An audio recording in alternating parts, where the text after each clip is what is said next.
And my answer is always the same. I would go home because I'm away more than I like, because I give book talks and I sell books, and I really like to be at home.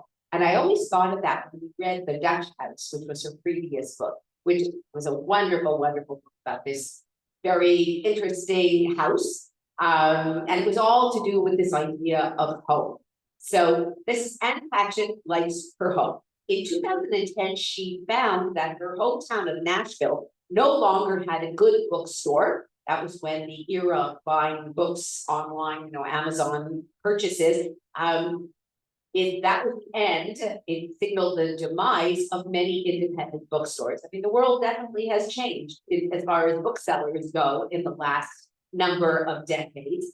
And because I think back to the time when there was Classics bookstore downtown, and there was, I don't know, all these secondhand bookstores. It was so different. And now, buy your books online, you read your books online. But she is still a firm believer that every city needs at least one good bookstore, a real one, brick and mortar. And so she opened one, and had the means by then to be able to do so. She had a partner for many, many years who just retired. So I think she's the only one now, the only owner. And she is considered by Time magazine to be one of, well, at least back in Time magazine, they published a list of 100 most influential people in the world. So she was one of them. And so this book, Tom Lake, was published in 2023, The Dutch House 2019, which we talked about, and a book of essays was called These Precious Days, was published in 2021. She said that her book, Commonwealth, more than any of her other novels, is autobiographical. So now we come to Tom Lake. Tom Lake is set in the year 2020. It's a COVID novel in that it's set, during that spring and summer of 2020, which was when COVID first, well, they've been around for months before that, but when it finally started to really take its toll on the whole world. And it's an interesting time to set the story, because it was a time when people had to stay home. And home, wherever that home was, they had to stay home. They were isolated from other people. Families that had not been together in a long time sometimes were thrown back together because of the circumstances of the COVID epidemic. And that's what happens in this book, Tom Lake. But it also, and if anybody, well, how many of you read it? I'm just curious. So, okay. It's a book that is a story about a family. It's set on a cherry orchard. Yes, there are references throughout to Chekhov's famous play. I think it was his last work, The Cherry Orchard. But it's also a book that very much is, based on, but to do with Thornton Wilder's famous play, Our Town. And how many, and those of you who read the book will know that Our Town runs its themes and its characters, and the whole play is very much part of the novel. But how many people had read it, like past years ago? I don't know. That was it, like just, or saw it, yes, or performed in it even, and I was thinking back that I didn't have any high school drama career, except that I worked on the makeup one year in our public high school, and the play was Our Town by Thornton Wilder. I don't think we have to read it for English, although I think we read Thornton Wilder's novel, which won him a number of prizes as well, The Bridge on over San Luis Rey. I remember that one. So that was Thornton Wilder as well. But Our Town was this story that became, well, as the emblematic of American small town life at the turn of the 20th century. It opens in the year, as I think, 1901, as the play opens. The play first opened, the play itself opened in 1938. So it's already, quite a number of years. I got a copy of the book because I wanted to reread it. I remembered it sort of from high school. And why did it become such a popular play? Besides that, the themes are universal themes, but it became the staple of high school performances, community theaters, summer stock, which, if you read Tom Lake, the past part of the story takes place very much in, a summer. Tom Lake is not the place of the cherry orchard where the narrator talks about in the present day, but it's not far from there. It was another lake, a setting there, where there was summer stock theater, and the main character, our narrator, spends one summer there playing the main character, the main young girl part, Emily, in a production of Our Town. So, this, and that's why she calls the book Tom Lake. But Our Town, and if you go back and read it, any of you who are interested, it's a very short play. It's 3 acts. It has a very interesting history because Thornton Wilder wrote it, and then he was expecting rave reviews, and he didn't get such rave reviews. But eventually, the play went on to win him prizes, and to be running on Broadway for many, many years. And what are the themes of that play? As I said, it's set in small town New Hampshire. And the narrator of the book comes from a small town in New Hampshire. And she plays the character of Emily in a community performance of Our Town when she is a junior in high school. And so what the book does very cleverly is it goes back and forth between the past and the present. So present day is spring of 2020, COVID. The setting is a cherry farm that the narrator, whose name is Lara, and we find out in the first few pages of the book, her original given name at birth was Laura, but she'd been reading Dr. Zhivago, and she felt that it was much more romantic that take. So she took the U out of her name and called herself from then on Lara. She had a career as an actress very briefly when she was young as Lara, but she continued to use it because when so when we meet her, she is there on the family cherry farm. She lives with her husband, Joe. She has 3 daughters who are now at home because it's COVID. The one and their age is 26, 24, and 22. The 26-year-old is home, and her dream is to take over the family's cherry farm. She's going to be marrying the boy in the farm next door. And there are these echoes. If you know the story of Our Town, the characters in Our Town, anybody remember, are George and Emily, and they live next door to each other, and they get married. And it's, as I say, small town in New Hampshire. And so this Lara comes from a small town in New Hampshire, but now she's living there out in Minnesota, and she's on this cherry orchard. But her daughter is going to marry the boy from the next farm, even though it's 2020. So it's a very interesting thing. It's back and forth between the story of Our Town and the story of life on the cherry orchard, on the modern cherry orchard in 2020 during COVID. So how does the author set up this story? She and I thought so skillfully weaves the past and the present. So present is 2020, and past is she's telling her girls. So now all 3 of them are home, and she tells us at the beginning, she says, I feel almost guilty in saying this, but because it's a terrible time and the pandemic, I don't even know if she uses that word, but things in the outside world are terrible. My daughters listen incessantly to the news every night. And remember how we used to listen to the news in March and April and May and June of 2020?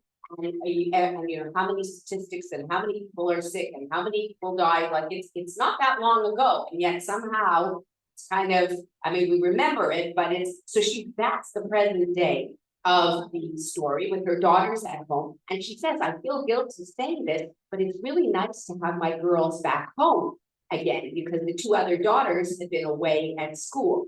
And she said, even though it's a terrible time for the world, we're isolated on our farm. And they really literally are isolated because they're surrounded by the cherry trees and there's some apple trees. But she feels that it's so nice to have her grown-up girls home again. And how does the action of the book, like what's the story about? So it comes up that her girls find out that she has been an actress one summer and starred as Emily in a production of Thornton Wilder's Our Town at a place called Tom Lake, not far from where the family's cherry orchard is now. And the somebody in that summer stock theater, her girls kept thinking that he was the one who played the George part to her Emily, but it turns out he wasn't. He became this young man at the time, became a famous actor and a Hollywood movie star. And when her girls find out their mother acted with this famous Hollywood movie star, they want to know all the details about that summer and her past. So, but they only know little bits and pieces of the story. And her eldest daughter, who's named Emily, she names her daughter Emily, has this crazy idea that her father, who is Joe, the husband of Lara, isn't her real father. Her real father, because she says, I look like that Peter Duke, that movie star who starred with you. Her mother is talking to me, starred with you all those years ago. So he's probably really my father. The idea makes no sense. Her daughter is this crazy, wild teenager who drives her parents absolutely insane with her craziness as a teenager. Now she's calmed down and she's going to take over the cherry farm at the ripe old age of 26 or whenever she's going to take it over. But so Lara says to them, okay, we're all here together. We're stuck together on this cherry farm now for the next who knows how many months as the world shuts down because of COVID. You girls have to come home and now you have to help us harvest the cherries because all the workers they used to bring in for the summers to help them pick the crop, many of them, only a handful, are able to come in. So they work from dawn to dusk in these long summer days at the cherry orchard, but in between, the three daughters, whose names are Emily, Maisie, and Nell, plead with their mother to tell them the story of when she was an actress that summer with this actor who went on to become this well-known Hollywood movie star, Peter Duke. And she started to tell them her story. And so, but she manages to weave the past and the present. I thought, those of you who read it, I don't agree with me, but very skillfully. And in her typical Anne Patchett, beautiful writing style, in a sentence here and a sentence there, she manages to convey so much. Like just, I'd like to read you the opening sentence of the book. And here, because opening sentences, as I always say, are, what hold the reader in. And listen to this opening sentence. That Veronica and I were given keys and told to come early on a frozen Saturday in April to open the school for the Our Town auditions was proof of our dull reliability. So there's a lot of information there, like who's the I, the narrator, and who's Veronica, and you're given keys, and you're coming there to open the school for the auditions of Our Town, and it's proof that their dull reliability. Then she continued, the play's director, Mr. Martin, was my grandmother's friend and State Farm agent.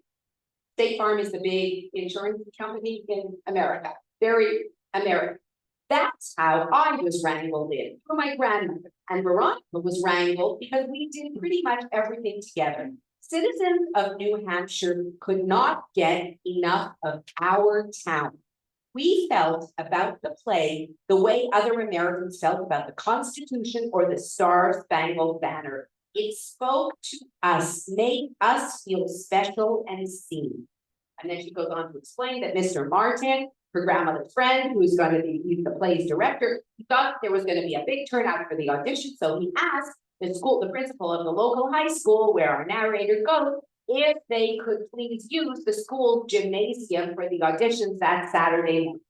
So, and she said, the community theater production had nothing to do with our high school, but seeing how Mr. Martin was also the principal's insurance agent and very likely his friend, the request was granted. Ours was that kind of town. That's the first paragraph of the novel. So you know right away, you're going to get our town very much into the story. And then she describes she and her friend Veronica, they're all of 16 years old. They come early that Saturday morning because they're reliable, and they come with their coffee mugs and they come with their books. And what is our narrator reading? Dr. Zhivago, because that's when she changes her name. She loves to read. And the way Anne Patchett, who I think one of her areas to me of brilliance in her writing is describing the everyday, which our town, that's its skill and its beauty and its power, an everyday American town in 1901, that's where that story is set. And she describes, she has just a knack and an ear for describing the everyday. This description. And you know, to me, this is why one reads fiction. You read nonfiction for information, for all kinds of, other interesting reasons.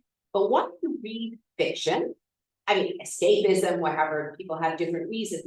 But to me, one of the main reasons when you read a good writer and you read a sentence and you say to yourself, "Wow, yes, I've always felt that way, but I've never been able to express that sentiment as articulately and beautifully as this author can." So Anne Patchett is that kind of a writer. Every once in a while, and in her book, I found a lot of them. Like I kept writing down these little, I have to read this one, I have to read that line out to you, because they're just these little bits. So even when she's describing in the second paragraph of the book, she's describing what the high school gymnasium looked like. And it kind of brings you back to your high school gymnasium years. She says, "I never liked the gymnasium because I wasn't a gym kind of person. And this is an American high school, where she so being not athletic was something that kind of put her out of mainstream."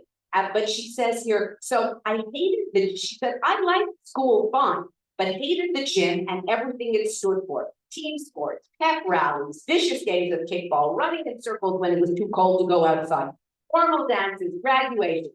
But on that Saturday morning, the place was empty and strangely beautiful. The sunlight poured in through the narrow windows just below the roof line. I don't think I'd ever realized the gym had windows." And I remember also noticing, I don't know where I was once looking up, and in gyms, high school gyms, or I think the other gyms too, the windows are all on the top there, like they are just below the roof line. And they have to be, I guess, because if you put them too low, then the balls are going to get kicked against them. I mean, you could ratings over them too, but and she says here, the floors and the walls and the bleachers were all made of the same strips of pale wood. The stage was on one end behind the basketball hoop, its heavy red curtains pulled back to reveal matte black nothingness. That's where the action was scheduled to take place. We had instructions to set up one banquet table and 5 folding chairs in front of the stage. Anyway, and she described it. But just even that description of the sunlight coming in through the windows on a Saturday morning when the gym is empty, no students, no kids, like they're not usually there on a Saturday morning. And she notices for the first time that there are windows in the gymnasium and the sunlight is coming in. And there's that stage at the end, and it brings back, I think that's traditionally what high school gyms would look like, and with the curtains, and that was the stage, and the matte black nothingness where the action was going to be taking place. So she and her friend go, and the story opens with the tryouts for this production of Our Town. And she and her friend Veronica they're not interested in acting, they're not acting, girls, they're not part of it. Anyway, it was a community production, not high school students necessarily. But they just were supposed to be there to help out and to take registration because because Lara's grandmother was a friend of the director. Okay, so what happens there on that pivotal Saturday morning? She sits there and she listens to all these Georges and Emilys. Those are the 2 main characters in the play Our Town. Remember, that's the boy and girl who live next door to each other, who get married in the second act, right? They get in the first act, remember, they're introduced, and you're introduced to Our Town, this small town in New Hampshire. narrated by the stage manager. You remember that from the play? The main character is, and you can go onto YouTube and there's a production of it that I think it was Joanne Woodward directed Paul Newman in, and it's available on YouTube. So the stage manager is the stage, he's a character. He's like the narrator and main character in the play. And George and Emily are the boy and the girl next door who will marry each other in the second act. And in the third act takes place in a cemetery. We find out 8 years have passed since the opening of the play. It's now 1909, and Emily has died giving birth to her second child. And so you see the people who passed away in the town are sitting there as characters on folding chairs at one side of the stage, and the stage manager is directing the play and talking about what's happened in the years since we first met the characters. So that's a play in 3 acts. But George and Emily are the roles that everybody wants to play, and every aspiring actor and actress, high school performances or community performances, they want to be George and Emily. So the tryouts are mainly for the Georges and Emilys. The stage manager is another main character, but it's the George and Emilys. Our narrator, Lara, back when she's 16 years old, is listening to all these auditions, and she's realizing that so many of the people who come, they just cannot act. And she had no intentions of acting, except that when she sees how bad all the Emilys are, she decides, okay, she takes one of the registration forms that sitting at a table like this with the registration form. She fills it out. She writes her name, Laura Kennison, and then she, in a sudden decision, crosses out the U. She's just been reading Dr. Zhivago, calls herself Laura Kennison, and auditions for Emily. She is brilliant. She gets the part. Her stage career is launched, and then she goes on to play the role of Emily.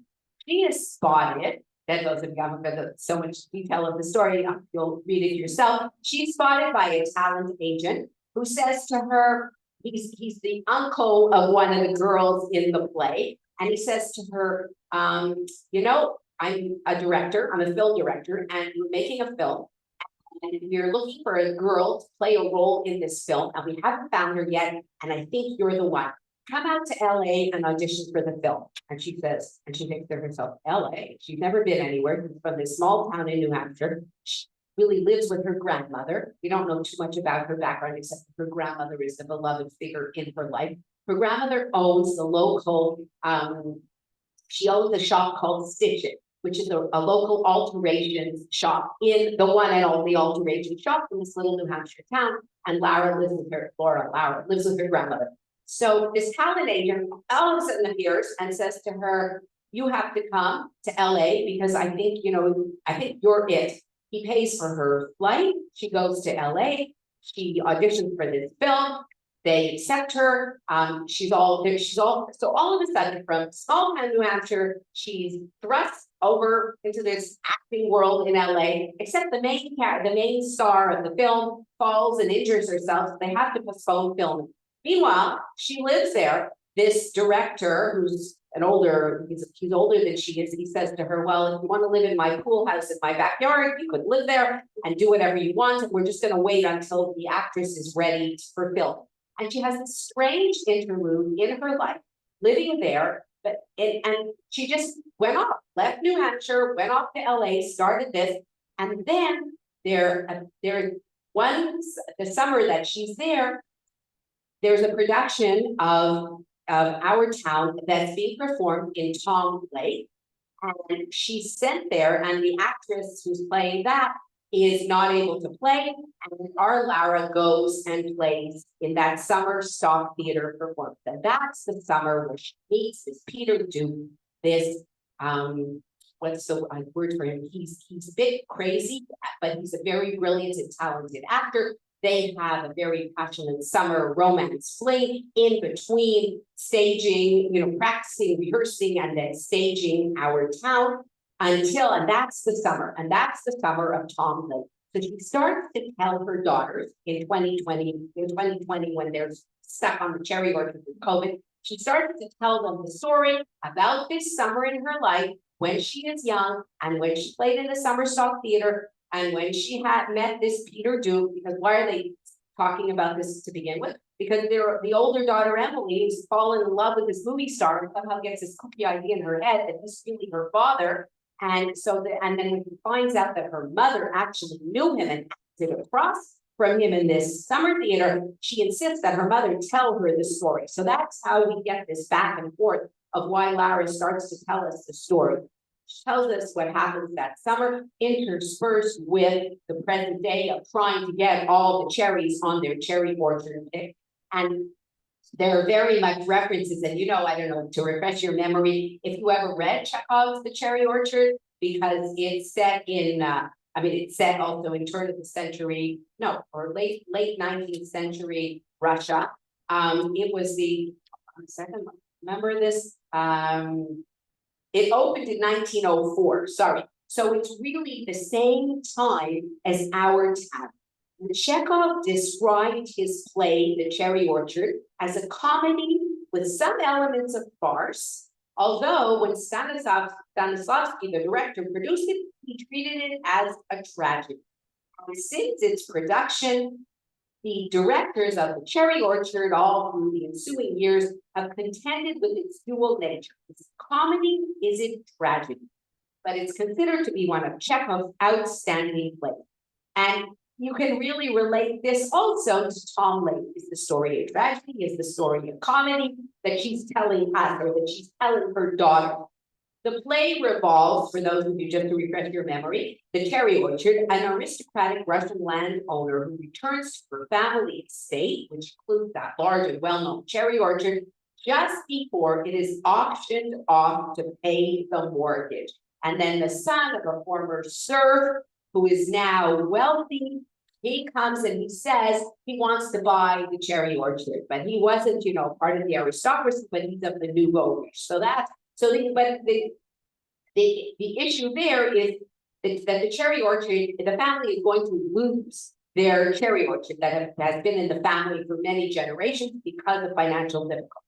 So that's one of the main themes in the modern day story that's taking place in Anne Patchett's book, because we get to know quite a bit about cherry farming, at least cherry farming a la 2020, what a difficult business it is, how that cherry farm, which had been in Lara's husband's family for generations, was always on the brink of bankruptcy. It was almost financial disaster. We also find out that Peter Duke, that charismatic yet really emotionally very unstable actor, but who became very wealthy because he went on to have this Hollywood career.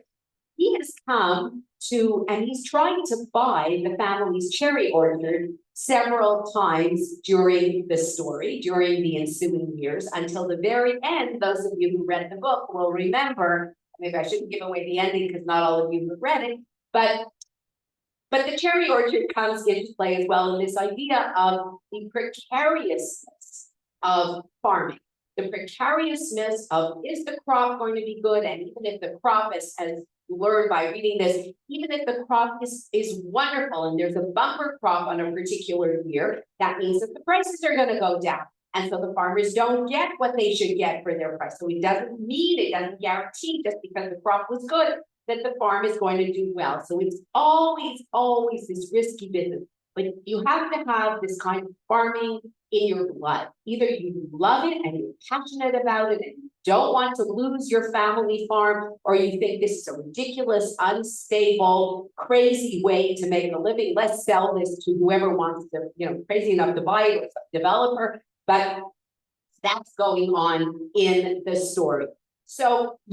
But interspersed, as I say, you get the story, you get the 2020 version of this Lara telling her three daughters, 26, 24, and 22-year-old, who are there now at home on the family farm, come back and they have to help, telling them the story of her past. And it really is also this idea. So it's an oral history. It's the mother telling the daughters her story.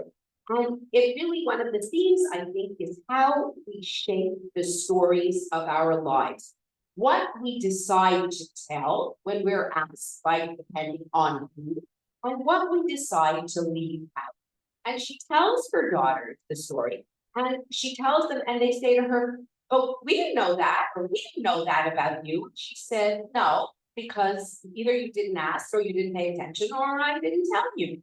And then we, the reader, are privy to what seems to be the whole story, or at least whatever the narrator, main character, decides to tell us. But even we know things that she's never told her husband, that she definitely never told her daughters, and is not going to tell them. So she tells them, and like I would say, an edited version of what happened that summer at Tom Lake when she was part of the Summer Stock Theater, what happened to her afterwards, how that was the end. And it turns out that summer, she's this brilliant Emily, but she comes to realize that she's not really a great actress. She's a one-role actress. She can play Emily, and she could do it over and over and over again until a certain age, when she'd be a little old to play Emily, but she doesn't have that brilliance she sees in several of the other actors of that fateful summer, which plays in that Summer Stock Theater performance of Our Town.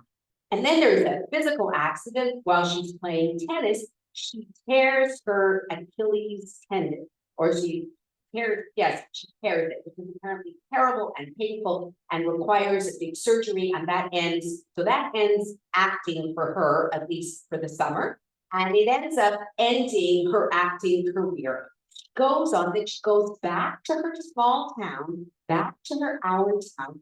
She goes back to living with her grandmother, and we find out that, she doesn't tell us much about her own background, except that her grandmother is this beloved figure. And even at the beginning, and again, this is just the way Anne Patchett writes, she says, this is at the beginning, when she's watching the audition in that high school auditorium, and she's 16 years old and really doesn't know much about life.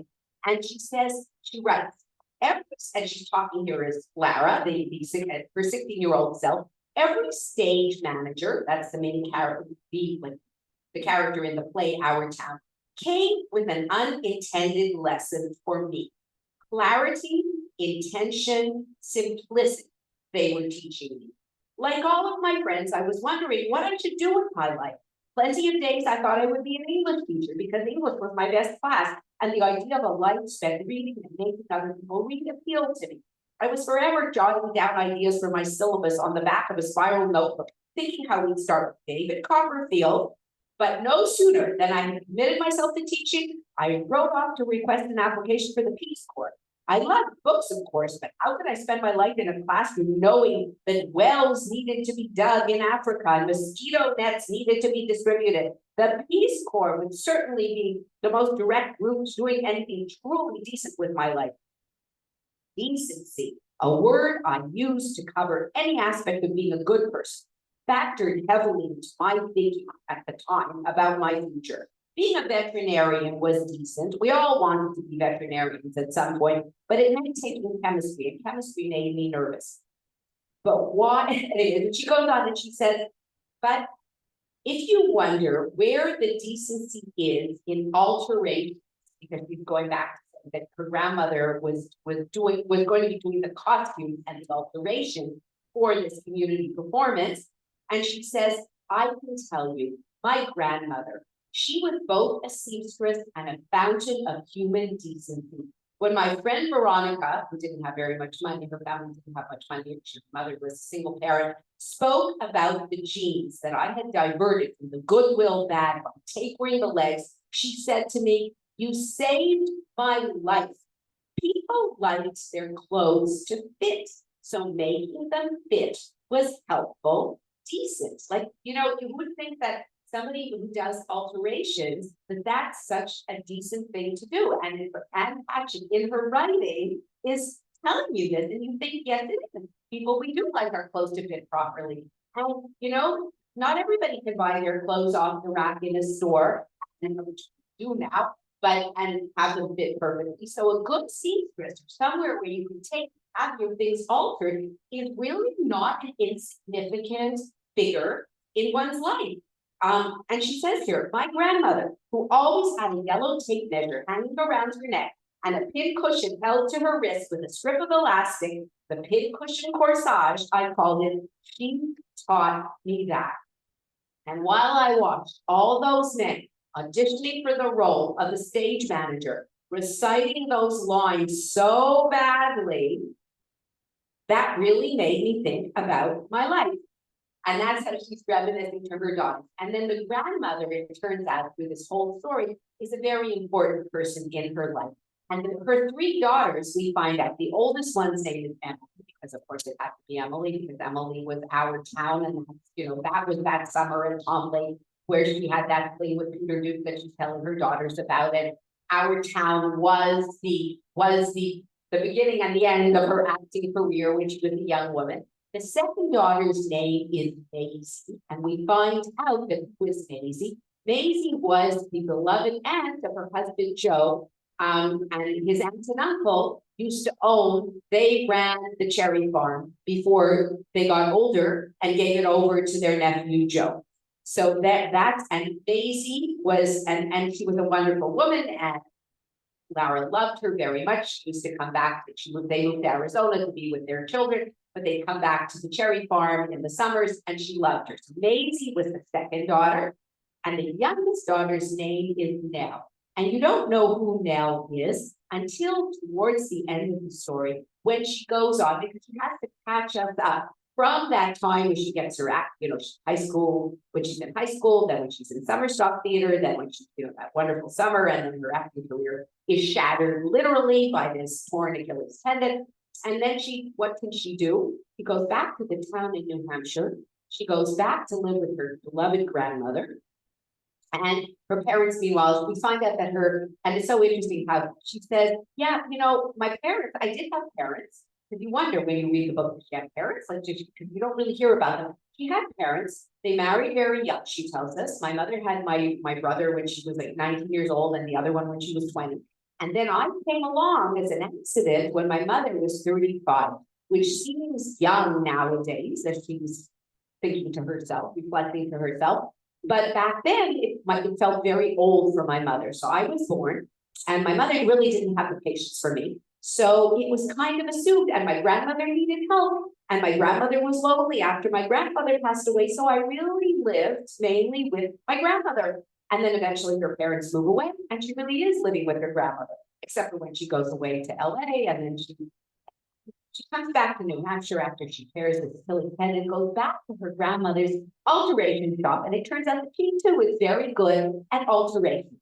She's very good at sewing, and she's very good at fixing people's clothes, which, as she says, I didn't think it was anything so wonderful, but judging from people's comments and how appreciative they are, it's really something that is something very much appreciated. So she's doing that. Then her grandmother dies. There's no reason for her to stay in our town, in that little town in New Hampshire anymore. She makes her way, thanks to somebody who she's met during that summer stock production, and she gets a job in New York sewing costumes and doing alterations for theater production. And it's there that she meets her husband, Joe, the father of her three daughters, who we find out he was the director of that Our Town play that fateful summer back when she did that. When she was having this fling with that Peter Duke, when Joe, the staid, solid, decent, kind guy, did not figure on her radar at all. And it's only years later that they get together, and she moves to this cherry orchard, where she is so happy, and she tells us, because this is life, and I'm so happy with my life. I love this cherry farm, and my husband is kind and decent, and I have these three girls who are now grown up. Now they're back. And the farm is almost lost over and over again. If the crop is bad, then they think they're going to have to sell it, and if the crop is good, then the prices fall, and they also don't do so well. But as she said, you have to love this. This has to be in your blood, otherwise you wouldn't do it. And by the end of the book, we find out bits and pieces. I mean, nothing more dramatic happens. She never goes back to acting. She has her job those years in New York, working, doing alterations and designing costumes and sewing costumes. And then Joe, the Prince Charming, the decent, kind former director of the play, who has taken over his aunt and uncle's cherry farm, he comes to New York because he's, I think, making a TV commercial or something, because he had to do that part-time to supplement the income that he does not get from the farm. And they reconnect, and they fall in love, and they get married, and they move to the cherry farm, where she has the 3 daughters. And so we were brought back up to present day. And she ends the story with this scene where they go to and there's a cemetery, as very fittingly, the third act of Our Town takes place in a cemetery, small town cemetery of Our Town in New Hampshire. So the final act, or final scene of the book, takes place on the small cemetery that is on the land of this cherry farm, because so many generations of her husband's family have owned this, that they have their own cemetery. And it's tied in with this actor, Peter Duke, and his brother, and I won't go into the details about that because I know that most of you didn't read it, but the book ends very nicely, with, and very kind of fittingly, because if you read Our Town, and I don't know if you remember that, and if you remember the story about what happens in the third act of the play. So the first act, as I said, is Introduction to Our Town, small town in New Hampshire, 1901. The second act is a couple of years later, when the 2 neighbors, Emily and George, get married. And they go and they take over a farm. And the third act is when Emily has just died in childbirth. And the scene is taking place, half of the stage is the cemetery, with the townsfolk who he had met alive at the beginning of the play, sitting there in the next world, and they're welcoming the latest edition, the Our Town play, is Emily, who comes there and who says to them, oh, you know, she's looking back, she's looking out on, it's, you know, it's fiction, it's theater. She's looking onto her town, looking at the living people in her town, saying, you know, it's so sad, it's so terrible. People don't appreciate life while they're living it. You remember that? For those of you who saw Our Town, it's very poignant. And then she says to her cohorts in the next world, I wish so much I could just go back for one day. And they tell her, don't do it, don't do it, don't do it. It's not a good idea. You're going to see, it's going to just make you so sad, and it's so painful. And she says, well, why? Just one day, just let me go back. I'll pick a day that was not really important, or I'll pick a day that was a happy day in my life.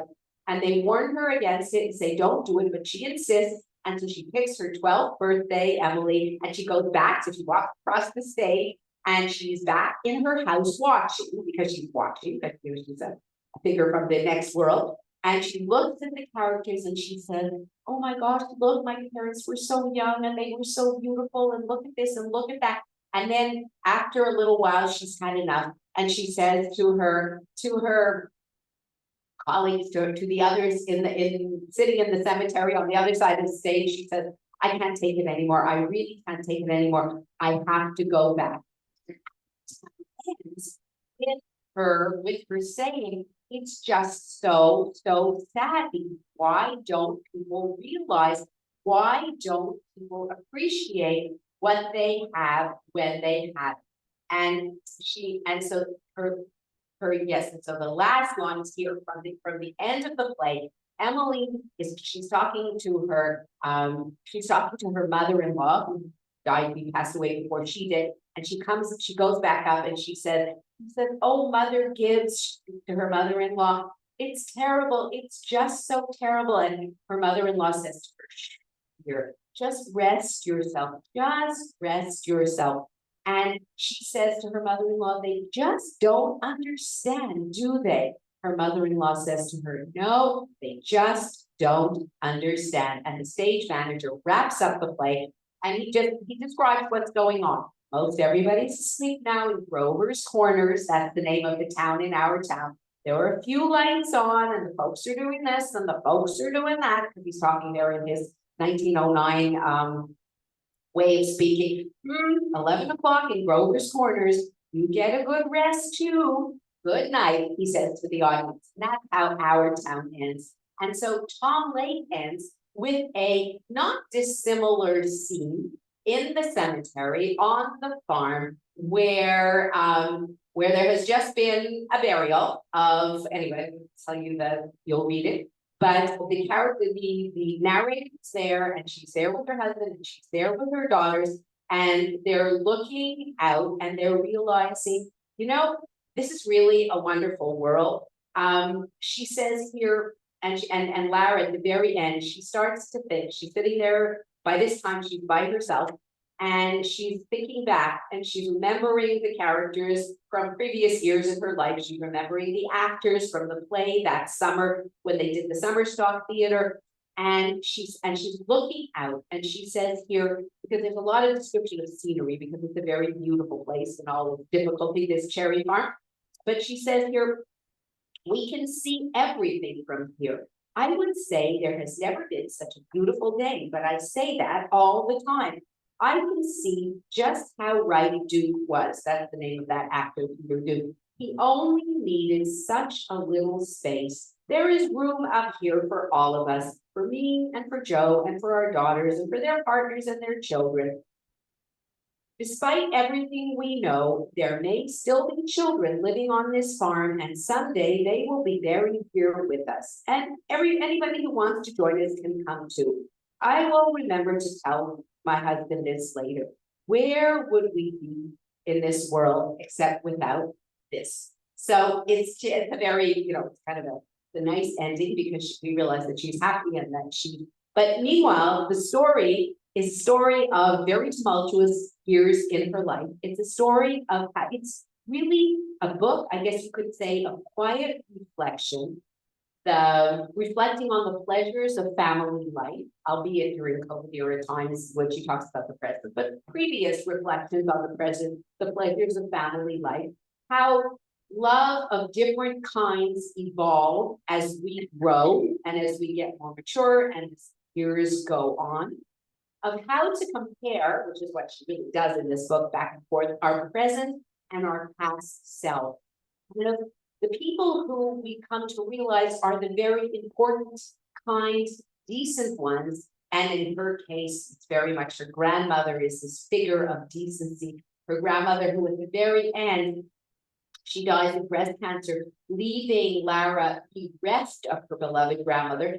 And she's learned so much from her, not only how to do alterations and how to make people happy because she makes their clothes fit properly, but just how to be a kind and decent person. And this is what you hope she's going to be able to pass on to her daughters, who are young women, circa 2020, and hope that they will be able to mature, to make decent decisions in their lives, and to become decent people.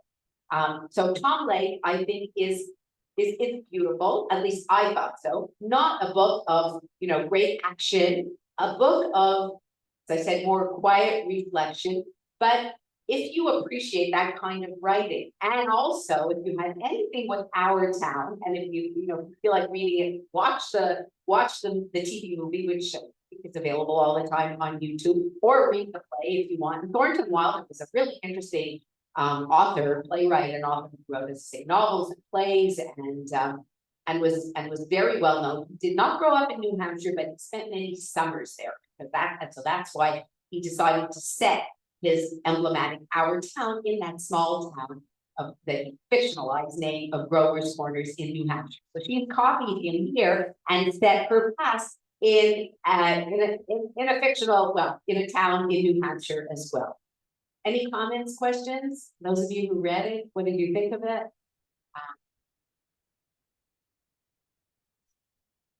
Yeah. I think if you hadn't read it, I would think it. Oh, it would be fine. No, it would be fine. Yeah, you definitely don't have to, read it at all. I just did it because I had remembered seeing, I don't know, the Cherry Orchard many years ago, and there's so many references. And it's not only that the book is set, the present day is set on a cherry farm, but she references the play, The Cherry Orchard, also. So that's why I wanted to remind myself of what the cherry orchard was about. And again, interesting because it's set at the same time as Our Town.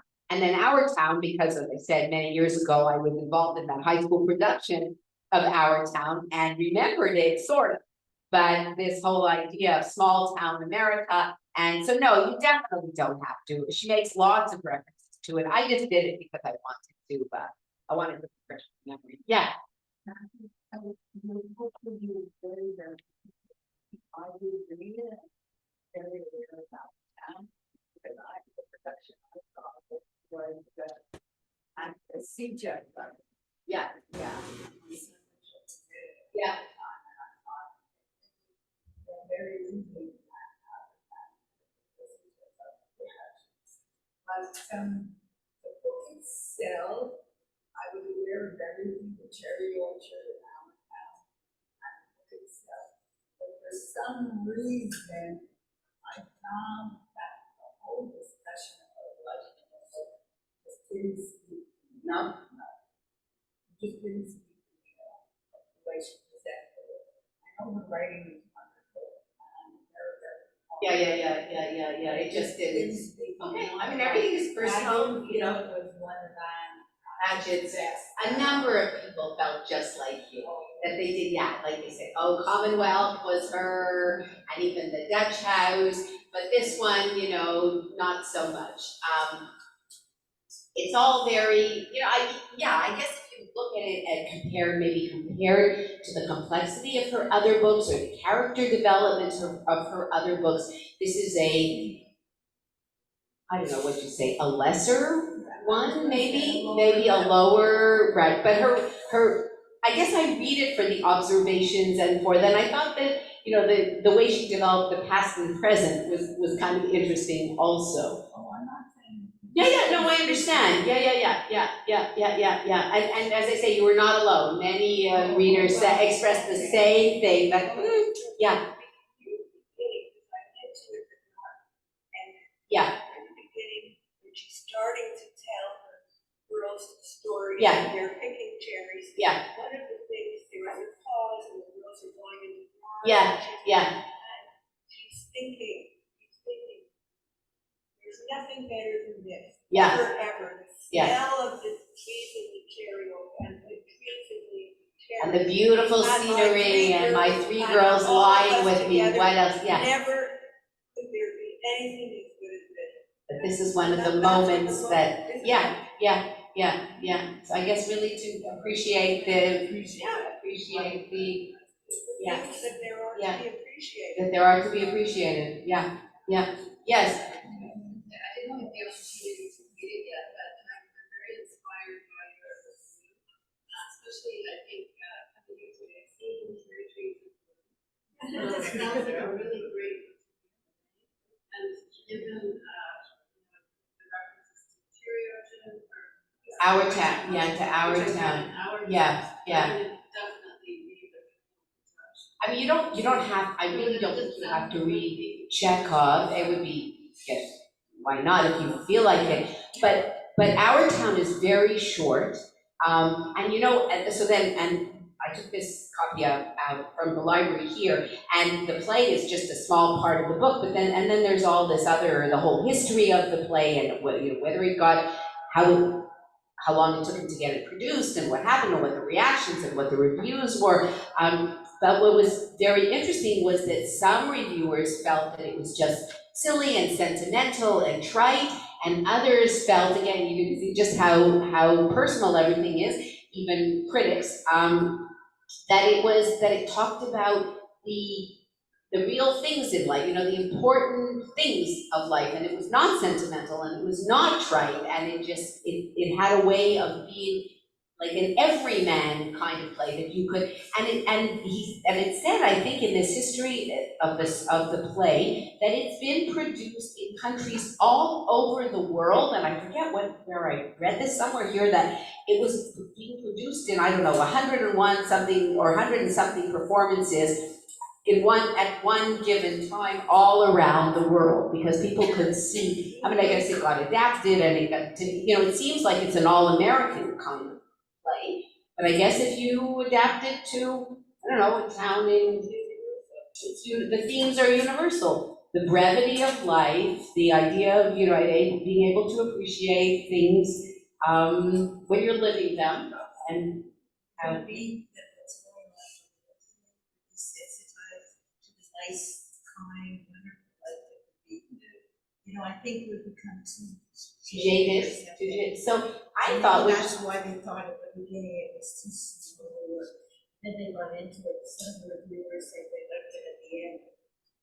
well, that was back in 1938, when Our Town was first came out. About the reviews. Oh, about the reviews of the book, about the now. So, yeah, and I thought that, and when I went, also, I read the book a few times, like I go back and I reread it, and you're much more appreciative of the sentences and of what she's saying, and the character. And so then you realize her younger, and you never know her grandmother's name. You don't know her grandmother's name until the very end of the book, and her name is Nell. So you realize that, yes, okay, so first daughter is Emily, because of course it had to be Emily, because Lara plays Emily. And the second one is Maisie, because that's her husband's beloved aunt from whom they inherit the farm. And then the third one is Nell, because it was her beloved grandmother who really brought her up and taught her about decency and the value of things in life. Yes? So I haven't read the book, but I've seen this I would think so, but it's something interesting, that she has no children of her own, and which doesn't mean that it was, you never assume anything by choice, or she's married, and it seems like the husband she lives with now is her second husband. But she said in an interview that she chose not to have children. She decided, it was a decision, it wasn't that it didn't happen. And why? And it's interesting because when you read the book, it's so much about motherhood, and she talks about this motherhood and how when her girls are little, when they're 4 and 2, and she's expecting the third one, and how she feels like this intensity of little children, and then you read, and she says she decided, it was her conscious decision not to have children, and the interviewer asks her, and she said, and I don't know if that's the whole story, but her answer was, well, I decided that I knew from very early on that I wanted to be a writer, and I was not going to be able to devote my time to being a writer and to bringing up a family, so I decided to be a writer. Take it for what it's worth, that's what she said, but then she describes the intensity of motherhood, and she writes about motherhood and families. I don't know, as I say, so I don't know, but that's what she said, yeah. Well, so that's why I say Commonwealth, the book, the 2 novels ago book, was, she said, the most autobiographical, because her mother had, actually, there was a long article in the New Yorker magazine, which I didn't read the whole thing, but an essay that she wrote that was published in, I don't know how many years ago, in the New Yorker, called My 3 Fathers. So her mother married like 3 times, I gather from that article. The father, her biological father, was a policeman in LA. Then the mother divorced and moved to Nashville with Anne and her sister. And then I don't know who husband number 3 was, but the step-sibling thing with all those, because the second father, when they moved to Nashville when she was 6, had other children. So that's why, Commonwealth was the complexities of a blended family. It's hard enough when you just have, one family and then you mix 2 together. So that was hers. That is hers. She didn't want that to happen to her children. Oh, yeah, I know. You don't know, but that's what she said. Yeah. I just think that Lara spoke to my mother, because when my parents were older, I asked my mother, give me one piece of advice. She says, be a good person. It was exactly what Lara said. I don't know if I listened, but Yeah, that was, what she says, and it's that her grandmother was this decent person who did alterations and made people happy. And I never thought, I guess it's these things, like I never thought of alterations, somebody to do alterations but when she says this about her friend Veronica back in high school, there wasn't much money, but when our narrator is able to take in, because her grandmother taught her how to do alterations in high school, she was already helping her grandmother in the shop, to make the jeans fit properly, that how happy she made her friend. And it really is true. You make a person feel better like that. And it's not a huge thing, you think, but it is. I want to thank you because you've inspired me to go find the out. Okay. And I'm gonna read. Yeah, I think it would be, I didn't get to watch the whole thing, but I think I'm gonna, at least the one that came up when I was looking for it was the Paul Newman with Joanne Woodward directing it. And you don't mind watching it, no, I don't think anybody does. Yeah. I think to tell you is to look for the positive as an aspect of life. And there is something to stitching. Yes, So it yes. is your attitude. Yeah, Attitude. yeah, and that really comes out, yeah. It really is. Yes, and her grandmother's shop is called Stitch It. Back in the whenever 80s or whenever she's a teenager, in the, like, you could figure out the timeline. She's 57 when she's narrating the book in 2020. So, you know, when she's in high school. Yeah. Positivity and Which, you know, and it ties it with this from over 100 years ago. Thornton Wilder, the setting of his play, which was decency and tell a story. Okay. used to tell the stories and everything. So this is what she's doing in Tom Lake. She's telling her daughter these stories, which for them is very interesting because they thought they knew their mother, but then they're finding out, which is really very true. Definitely left certain things out, and she says to us, the reader, I'm leaving these things out. You know, they think they know, but they don't know. I'll tell them my version of the edited version. And even my husband, there are a couple of things that he doesn't need to know. He doesn't have to know about my past. And you'll read the book, you'll find. Yes. I was thinking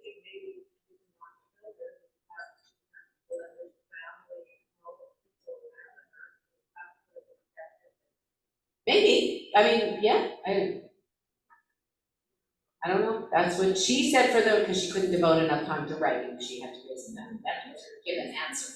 Yes. I think under her daughters, I think it was very sad that when she was in Jewish, she wasn't. Yes.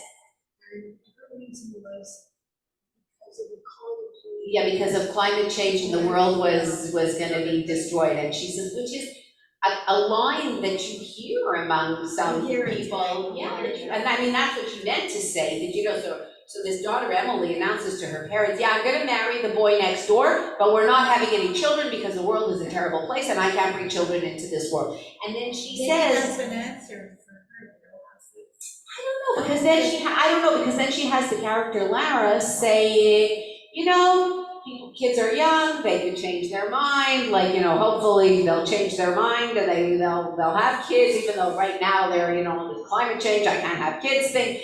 But yes, she says it. Yeah, she throws that line out there. Her daughter says that. Yeah. Okay. Thank you very much, and see you next month.